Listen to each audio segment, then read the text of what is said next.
चोरों का टोला आज मेरी बात कान खुलकर सुन ले। पाकिस्तान तहरीके इंसाफ के चेयरमैन इमरान खान ने कहा कि तुम जैसे चोरों से आजादी तक जिद्दोजहद जारी रहेगी। चोरों का जो ये टोला मुसल्लत हुआ है, ये आपका प्रोपेगेंडा के जी जलसे कर रहा है, पॉलिटिक्स कर रहा है।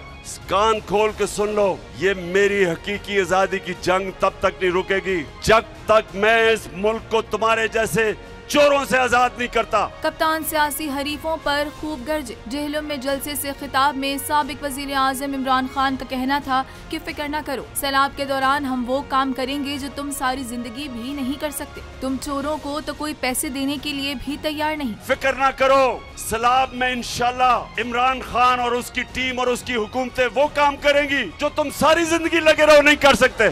तुम्हारे लिए तो कोई पैसे देने के लिए तैयार नहीं है। पीटीआई चेयरमैन ने कहा कि भगोड़ा लंदन में बैठकर हमें दर्ज दे रहा है कि इस वक्त सियासत नहीं करनी चाहिए। नवाज शरीफ मफरूर मुजरिम, शहबाज शरीफ डीजल जरदारी, सारे सुन लो, हकीकी आजादी तक जिद्दोजहद जारी रहेगी। कप्तान का कहना था कि जरदारी को पैसों की बीमारी है, जब पैसा देखता है तो उसकी मूछें ऊपर नीचे हो जाती हैं। तुम भी सुन लो, नवाज शरीफ मफरूर और मुजरिम, गौर से सुन लो।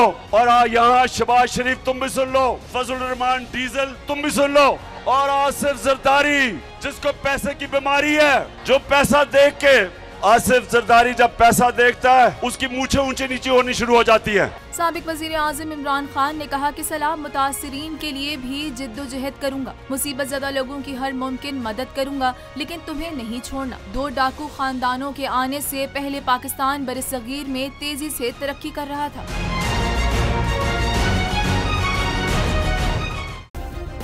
सब्सक्राइब करें और बेल दबाएं ताकि कोई खबर रह न जाए।